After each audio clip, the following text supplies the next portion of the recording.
नमस्कार मेरे प्यारे बच्चों, PNS memorial school online classes में मैं पूजा सिंह आपका हार्दिक स्वागत करती हूँ।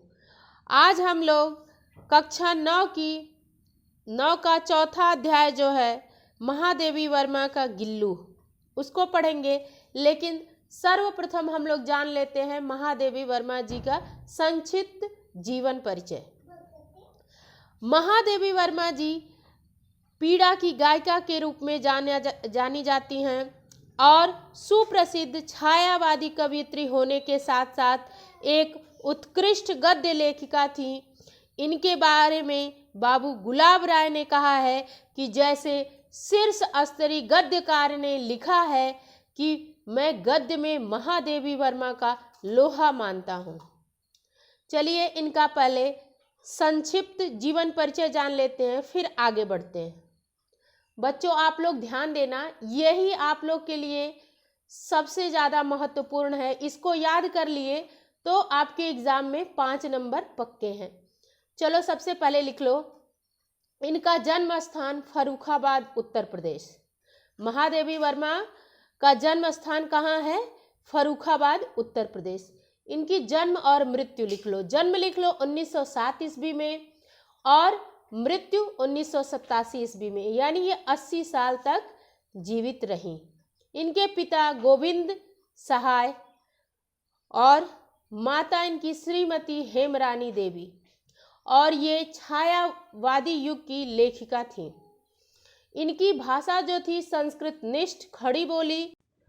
शैली इनकी कैसी थी? विवेचनात्मक, संस्मरणात्मक, संस्मरण जो होता है ना तो संस्मरणात्मक, और भावात्मक, व्यंग्यात्मक, चित्रात्मक, आलंकारिक। और हिंदी साहित्य में स्थान इनका क्या था कि कविता के क्षेत्र में एक नवीन युग का मतलब नए युग का सूत्रपात करने वाली थी। कौन? कवयित्री महादेवी वर्मा जी। इनका चेहरा आप लोग देखिए। इनको छोटे छोटे जीवों इन सब से बहुत ही प्रेम था। ये निराला जी को अपना भाई मानती थी। और निराला जी, सूर्यकांत त्रिपाठी निराला जी निराले थे भी। वो इतने निराले थे कि वो एक बार रिक्शे से आ रहे थे तो ठंडी थी, ठंडी की रात, रिक्शे पे बैठे थे। रिक्शे वाले को अपना कंबल दे दिए और उनके पास देने के लिए किराया भी नहीं था, क्योंकि वो किसी को अपना पैसा भी दे डालते थे। जो कंबल अपने एकदम ठंडी से सिकुड़ते हुए महादेवी वर्मा के पास आए, रिक्शे वाले को रोके थे। इनसे जो 4 या 5 रुपए किराया हुआ था, जितना भी उतना इनसे मांग के दिए और फिर ये अपना कंबल दी तो वो ओढ़े। उनको इतनी ठंडी भी लग रही थी और रिक्शा वाला देखते रह गया कि ऐसा भी कोई व्यक्ति होता है। ठीक, तो अब हम लोग, और महादेवी वर्मा जी और भी ज़्यादा भावुक थे। चलो अब इनका हम लोग संक्षिप्त जीवन परिचय जान गए। अब हम लोग थोड़ा विस्तृत जान लेते हैं।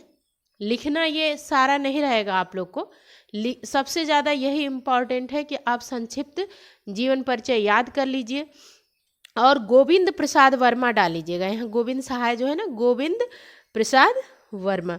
और किस युग की लेखिका थी तो लिखना छायावादी युग की। किस युग की? छायावादी युग की लेखिका। क्या लिखोगे तुम लोग?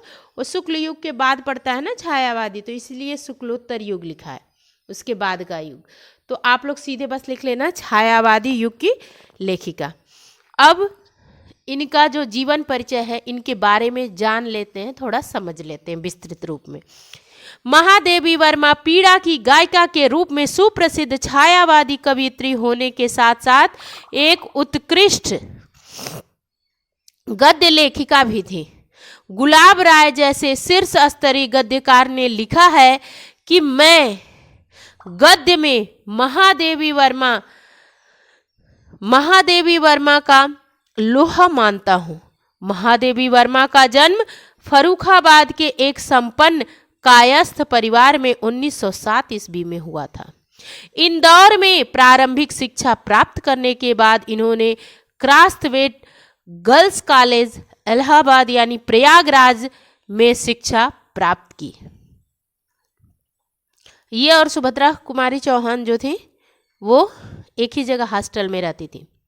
इनका विवाह 11 वर्ष की अल्प आयु में ही हो गया था।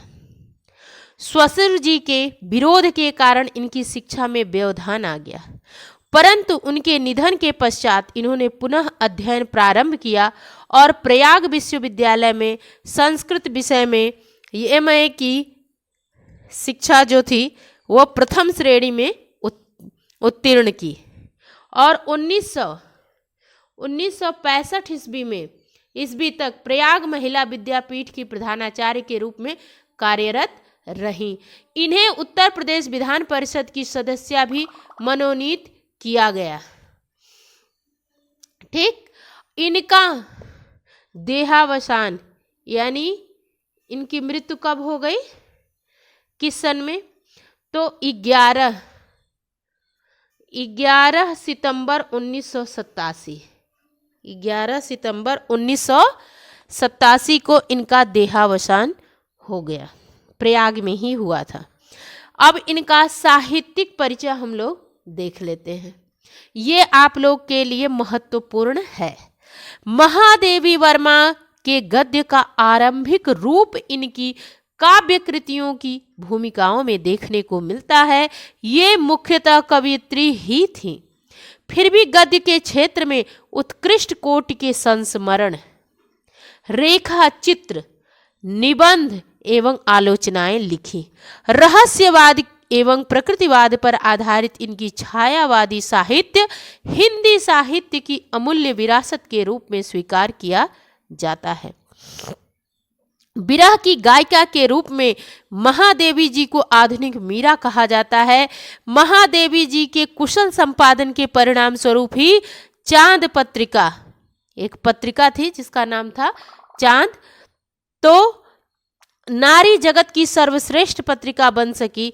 इन्होंने साहित्य के प्रचार प्रसार हेतु साहित्यकार संसद नामक संस्था की स्थापना भी की। इन्हें नीरजा काव्य रचना पर शेख सरिया पुरस्कार और यामा कविता संग्रह पर मंगला प्रसाद पारितोषिक से सम्मानित किया गया।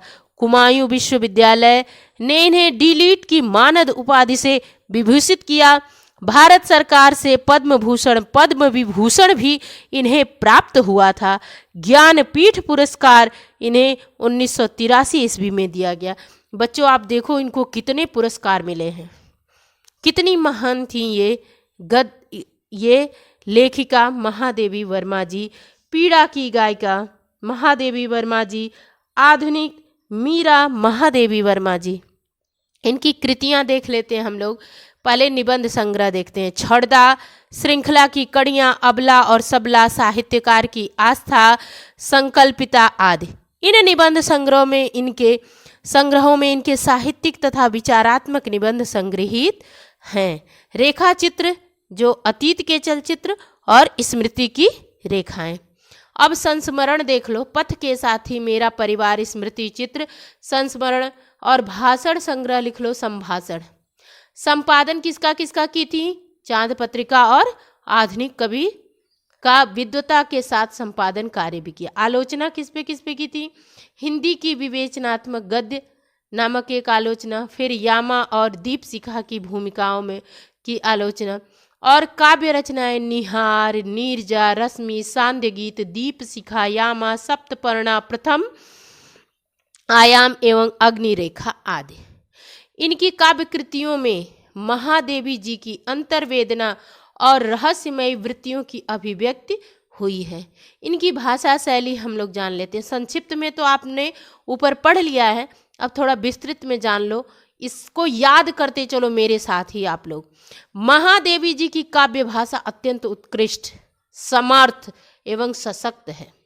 ऐसे लिखोगे आप लोग कि महादेवी वर्मा जी की काव्य भाषा अत्यंत उत्कृष्ट, समर्थ एवं सशक्त है। संस्कृत निष्ठता इनकी भाषा की प्रमुख विशेषता है। इनकी रचनाओं में उर्दू और अंग्रेजी के प्रचलित शब्दों का प्रयोग भी हुआ है। मुहावरों और लोकोक्तियों का प्रयोग भी इनकी रचनाओं में हुआ है, जिससे इनकी भाषा में लोक जीवन की जीवंतता का समावेश हो गया है। लक्षणा एवं व्यंजना की प्रधानता इनकी भाषा की महत्वपूर्ण विशेषता है। इस प्रकार महादेवी जी की भाषा शुद्ध साहित्यिक भाषा है। इनकी रचनाओं में चित्रोपम, वर्णनात्मक शैली, विवेचनात्मक शैली, भावात्मक शैली, व्यंग्यात्मक शैली, आलंकारिक शैली, सूक्ति शैली, उद्धरण शैली आदि द्रष्टव्य है। अब जो आप में कक्षा 9 में गिल्लू है वही हम लोग को पढ़ना है ना। तो गिल्लू में क्या है, गिल्लू में इनका जो मेरा परिवार नामक पुस्तक, इनके परिवार में कौन कौन लोग रहते थे वो मैं आप लोग को इस कहानी में बताऊंगी। लेकिन ये जो गिल्लू है इसमें इन्होंने एक कोमल लघु प्राण सुंदर जीव गिलहरी की प्रकृति का मानवीय संवेदना तथा ममता के आधार पर चित्रण किया है। इस प्रस्तुति में आत्मीयता, ममता तथा स्नेहशील भावों का समन्वय है। बच्चों, इसके साथ ही मैं आप लोग को बताना चाहती हूँ कि मैं इस समय जहाँ पे हूँ रोज़ गिल्लू को हर एक नाश्ता, एक गिलहरी, मेरे पास भी 2 गिलहरियाँ हैं, पालतू नहीं है लेकिन वो खिड़की पे आती हैं, उनको मैं रोज़ रोटी, जो भी चावल जो भी देती हूँ वो खाती हैं और बहुत ही खुश रहती हैं। कभी उनका फ़ोटो क्लिक करके भी आप लोग को सेंड करूँगी, देखना आप लोग कि मेरी गिल्लू भी कितनी मोटी हैं, जैसी महादेवी वर्मा की थी वैसे ही। ठीक, अब हम लोग नेक्स्ट वीडियो में गिल्लू कहानी का सारांश देखेंगे, फिर अगले वीडियो में रेखांकित अंशों की व्याख्या करेंगे और आप लोग मेरे साथ ही चलोगे। क्लास 9th के दीपू, विपिन, अनुष्का, ध्रुवी और पल्लवी, खुशी, सारे बच्चे। ठीक है, धन्यवाद बच्चों, फिर मिलते हैं नेक्स्ट वीडियो में। आप लोग वीडियो को शेयर जरूर किया करिए। धन्यवाद, धन्यवाद।